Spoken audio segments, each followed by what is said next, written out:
Good morning प्यारे बच्चों, कैसे हो आप सब। उम्मीद करती हूँ सभी अच्छे होंगे। तो बेटा आज हम पढ़ेंगे हिंदी पाठमाला बसंत भाग 1 का 16वां पाठ वन के मार्ग में। तो बेटा यह एक कविता है जो तुलसीदास जी ने लिखी है। तो तुलसीदास जी इस कविता के माध्यम से क्या कहना चाहते हैं तो आइए देख लेते हैं एक बार। तो बेटा वीडियो शुरू करने से पहले मेरी आपसे छोटी सी रिक्वेस्ट है, कृपया आप मेरे चैनल को सब्सक्राइब कीजिए, वीडियो को लाइक कीजिए, शेयर कीजिए। तो वीडियो शुरू करते हैं। तो बेटा इस कविता में तुलसीदास जी श्री राम, माता सीता और लक्ष्मण जी का बखान करते हुए कहते हैं कि जब वो नगर से बाहर निकलते हैं तो उनको किन किन परिस्थितियों का, मुश्किल परिस्थितियों का सामना करना पड़ता है। किस तरीके से माता सीता के चेहरे पर पसीने आ जाते हैं, उनका गला पानी के बिना सूख जाता है, उनके पैरों में कांटे चुभ जाते हैं। और इन सब चीज़ों को देख करके जो श्री राम हैं उनकी आंखों में आंसू आ जाते हैं। तो बेटा एक बार हम देख लेते हैं कविता में क्या क्या बातें बोली गई हैं। पुरते निकसी रघुबीर बधु, धरी धीर दय मग में डग है द्व, झलकी भरी भाल कनी जल की, पुट सूखी गए मधुरा धरवे, फिरी बुझती है चलनो अब केत की, पर्ण कुटी करी हूँ कित है, तिये की लखी आतुरता पिए की अखियन अति चारु चली जल चुआ। तो बेटा इन पंक्तियों में बताया गया है कि श्री राम, माता सीता और लक्ष्मण जी जब नगर से बाहर निकलते हैं तो माता सीता के चेहरे पर पसीने आ जाते हैं, उनका गला जो है पानी के बिना सूखने लगता है। और वो अपने प्रिय पति से पूछती हैं, श्री राम जी से पूछती हैं कि अब और कितना चलना है। हमारी जो पर्णकुटी है, पर्णकुटी का मतलब होता है बेटा पत्तों से बनी हुई कुटिया, यानी कि जो घास फूस की झोपड़ी बनी हुई होती है ना, उसके बारे में बोला गया है यहाँ पर कि हमारी वो पर्णकुटी कहाँ पर बनेगी। अपनी प्रिय पत्नी सीता की ऐसी बातें सुनकर श्री राम जी की आंखों में आंसू आ जाते हैं, क्योंकि सीता माता ने कभी ऐसा समय देखा नहीं था कि उनके चेहरे पर पसीने हो या बिना पानी के वो रही हो, क्योंकि वो एक राजकुमारी थी तो वो किसी भी प्रकार से दुख से नहीं रही थी। तो इसीलिए यहाँ श्री राम जी को बहुत ही दुख हो रहा था कि मेरी प्रिय पत्नी व्याकुल हो रही है, बेचैन हो रही है। तो हम बेटा लाइन वाइज एक बार इसको देख लेते हैं, इन पंक्तियों का अर्थ क्या है। पुरते का मतलब होता है नगर से, निकसी का मतलब होता है निकलना, रघुवीर का मतलब श्री राम, वधु का मतलब श्री राम जी की पत्नी सीता, धरी धीर, धरी धीर का मतलब होता है बेटा, धीर का मतलब धैर्य, धरी का मतलब रखना, मग में डग दुआ, डग का मतलब होता है बेटा रास्ता। यहाँ पर श्री राम और सीता माता ने बड़े धैर्य से धीरज रख करके नगर से बाहर निकलने का यह निर्णय लिया।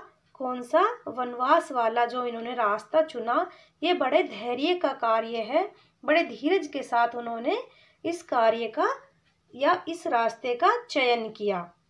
झलकी भरी भाल कनी जल की, पुटी सूख गए मधुरा धरवे।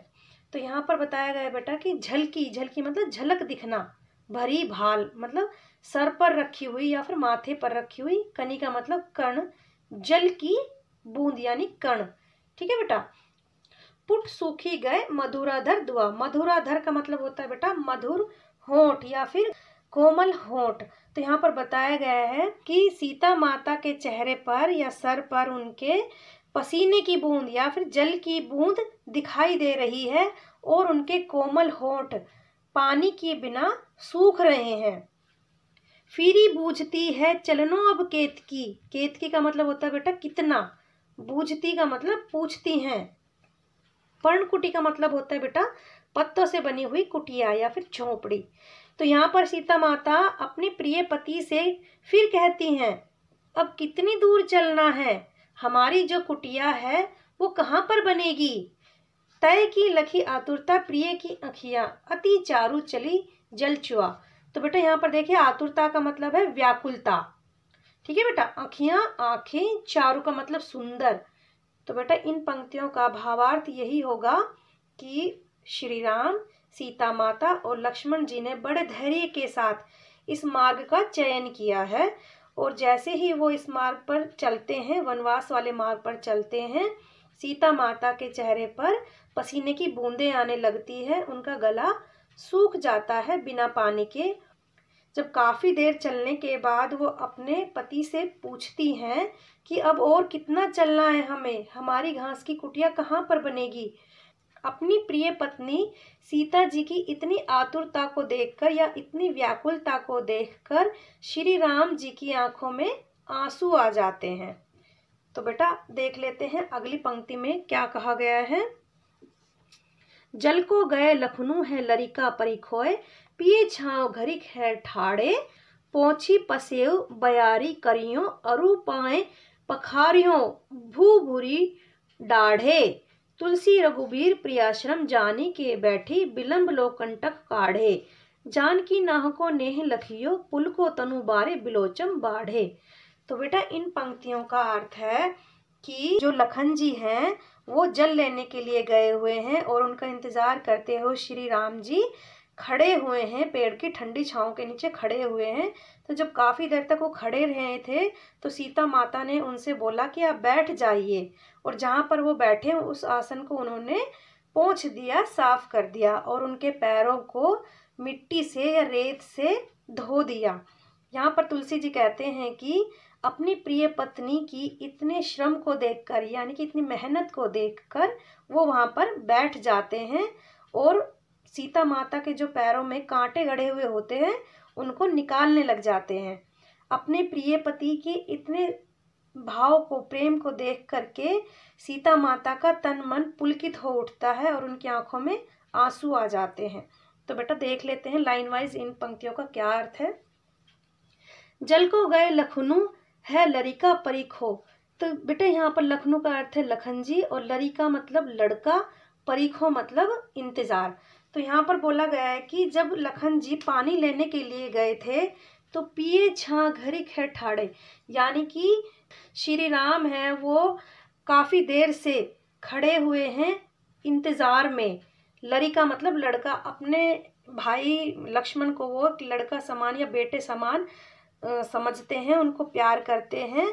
छोटा होता है जो उनको हम लड़का अपना बेटा समझते हैं। तो यहाँ पर बताया गया है कि लड़का जो है वो पानी लेने के लिए गया हुआ है, उनके इंतज़ार में यहाँ पर श्री राम जी बहुत देर से खड़े हुए हैं और उनकी प्रिय पत्नी बोलती हैं कि आप बैठ जाइए, आप बहुत देर से खड़े हुए हैं, आप बैठ जाइए।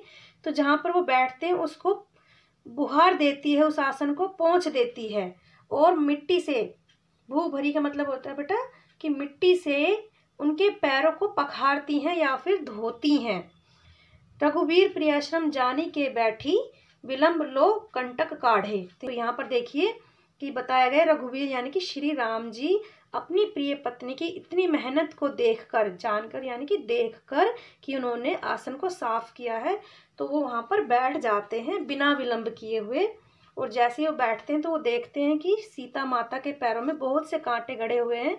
तो उनको कंटक काढ़े, काढ़े का मतलब होता है निकालना, कंटक मतलब कांटे, तो उन कांटों को निकालने लगते हैं। जानी नाह को नेह लखियो, नेह का मतलब होता है बेटा प्रेम, लखियो मतलब देखना, पुल को मतलब पुलकित होना, बहुत खुश हो जाना, तनु मतलब शरीर।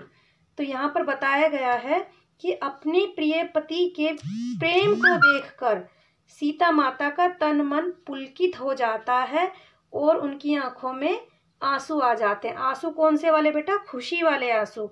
तो उनकी आंखों में खुशी के आंसू आ जाते हैं।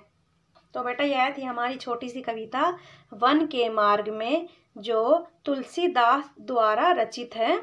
इसमें केवल बेटा 8 पंक्तियां हैं और 8 पंक्तियों में ही सारी बातों का वर्णन कर दिया गया है। तो उम्मीद करती हूँ आपको यह कविता अच्छे से समझ में आ गई है। अगर वीडियो अच्छा लगा हो तो एक लाइक ज़रूर करना, चैनल को सब्सक्राइब करना।